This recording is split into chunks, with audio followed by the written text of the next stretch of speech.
Deus sabe de toda a nossa devoção, amor e sinceridade. Deus sabe exatamente da medida de sono que você tem no domingo pela manhã, quando você acorda para a escola dominical. Deus sabe do desânimo que bate no seu coração ao pensar em vir num culto terça-feira à noite.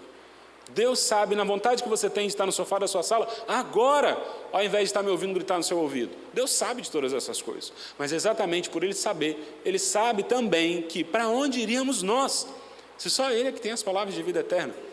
Todas as vezes que nós cruzamos as portas da igreja, nós anunciamos para o Senhor: Senhor, eu renunciei à minha vontade mais uma vez, o Senhor triunfou no meu coração mais uma vez, e eu estou aqui, porque miserável homem sou e eu preciso da Tua palavra, que é o alimento da minha alma. Porque Deus, nós olhamos uns para os outros e esquecemos o que aquela pessoa fez. Deus não se esquece, tá? Da mesma forma que Deus não se esqueceu de Pérside. Versículo 13. Saúdem Rufo, eleito no Senhor, e sua mãe, que tem sido mãe também para mim. Nome legal, Rufo, né? E aí, quem é que foi Rufo? Esse a gente consegue rastrear.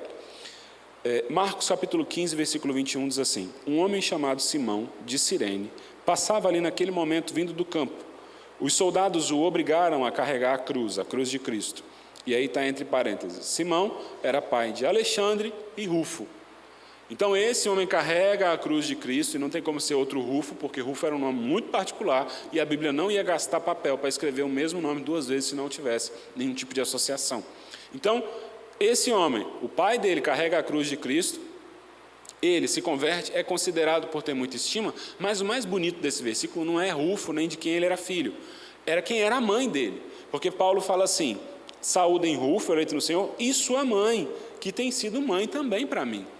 A gente não sabe aqui, porque Paulo não se desgasta em falar, como que a mãe de Rufo foi mãe para ele.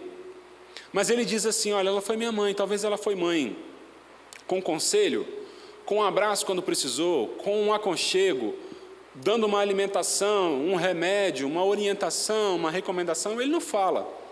Mas o negócio que a gente precisa entender como igreja é que nós que estamos aqui dentro, muitas vezes precisaremos ser mães e pais de outros, assim como nós precisaremos que outros sejam nossas mães e nossos pais quando estivermos necessitados.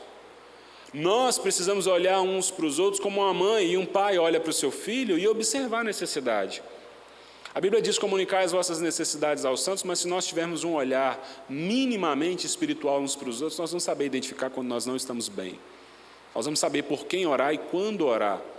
Nós vamos entender que o nosso coração vai muito além da nossa vontade, da nossa necessidade. Porque ela podia muito bem ter sido mãe só de Rufo. Ele já foi eleito no Senhor. Era um homem considerado dentro da igreja, mas não, ela foi mãe de Rufo e também foi mãe de Paulo. E muito provavelmente de outros irmãos que precisavam. Então, quando você pensar em igreja, pensa numa comunidade de fé onde nós precisamos de cuidado mútuo. O relacionamento pastor-ovelha, ele não é um relacionamento de uma mão só, onde eu só te corrijo, eu só te exorto. É um relacionamento de mão dupla.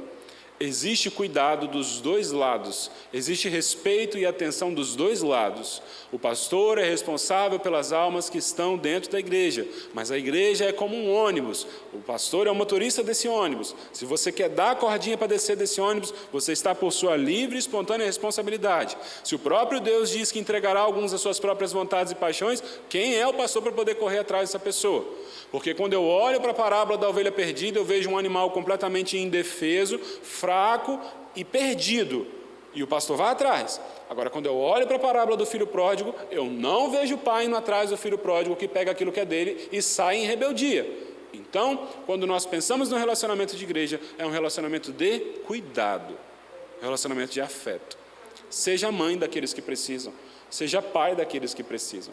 Tenha um olhar um pouco mais misericordioso. Tenta olhar para quem está do seu lado com a mesma misericórdia que você olha para os erros do seu filho, que aí as coisas